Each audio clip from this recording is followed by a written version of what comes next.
Bon, on a beaucoup de vent aujourd'hui, il fait pas très beau selon Météo France, mais est-ce que vous savez que depuis le 13 novembre, il faut se méfier de ce qui est dit sur Météo France parce que la précision des estimations a changé.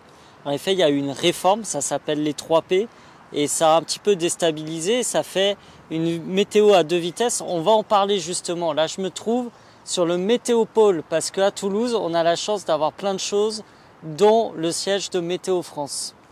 Clément, toi tu travailles à Météo France depuis combien de temps? Moi, ça fait 22 ans que je travaille à Météo France. Et on a vu là ces dernières semaines, il y a eu des unes de journaux notamment sur le fait qu'il y avait un grand malaise à Météo France et qu'on serait passé à une sorte de météo à deux vitesses, ce qui fait que, si je comprends bien, il y a les comptes professionnels qui ont accès à une météo plus précise que ne l'ont les usagers. Je donne un exemple simple. Un petit agriculteur qui n'a pas les moyens de se payer un compte professionnel Météo France, il va avoir une précision météorologique moindre qu'un gros exploitant qui lui a les moyens. Et puis on sait à quel point ça peut jouer sur les cultures. C'est ça un petit peu Alors oui, c'est ça. En fait, ce qui se passe depuis le 13 novembre, c'est qu'il n'y a plus d'expertise humaine sur le site de Météo France et sur son application smartphone. Ça veut dire que concrètement, il n'y a plus de prévisionnistes qui vont aller perfectionner la base de données afin d'avoir une météo bien précise.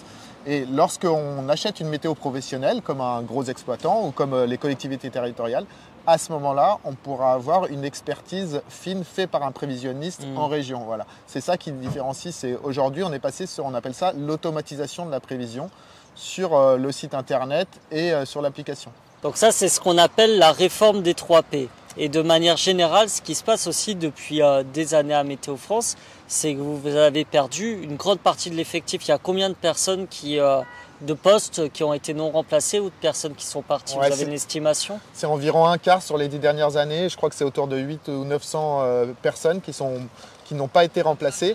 Et en fait, c'est ça qui a amené à cette réforme. C'est ça qu'il faut bien comprendre, c'est qu'en fait, on n'a pas fait une réforme pour essayer de moderniser la météo, mais on a fait une réforme d'automatisation de la prévision parce qu'on n'avait plus assez de prévisionnistes en région pour pouvoir faire ce travail d'expertise fin et local.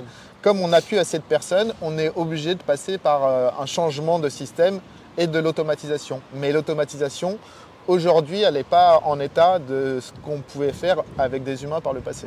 Et en plus, ce que vous me racontiez là avec tes collègues, c'est que vous avez de plus en plus de missions qui sont liées au dérèglement climatique à traiter. Ah ben c'est évident. Le dérèglement climatique, nous, on est un peu le thermomètre du climat. Donc, on a plein de missions de recherche. On a le pôle de recherche, le CNRM, l'équivalent du CNRS pour la météorologie. Et donc, on a de plus en plus de missions. Pour les prévisionnistes, il y a aussi de plus en plus de missions parce que maintenant, il faut faire des vigilances pour les feux de forêt, pour les canicules qui sont de plus en plus présentes l'été, la sécheresse aussi. Et donc, tout ça, c'est du travail en plus pour Météo France avec moins d'agents pour le faire. Et vous m'aviez parlé aussi du climat urbain, puisqu'on sait que selon les quartiers, selon qu'on a des îlots de fraîcheur, qu'on est proche du périph' ou autre, eh bien la température et les conditions climatiques vont pas être les mêmes, y compris en matière d'ailleurs de pollution de l'air. Ouais, c'est ça. Alors on fait des études de climatologie sur les îlots de chaleur urbains. Donc on a des météos qui très très localement vont être changeantes avec plusieurs degrés d'écart. Et du coup on a aussi du personnel de Météo France qui est impliqué là-dedans pour voir comment ça change et qu'est-ce qu'on peut faire pour améliorer les conditions. Voilà.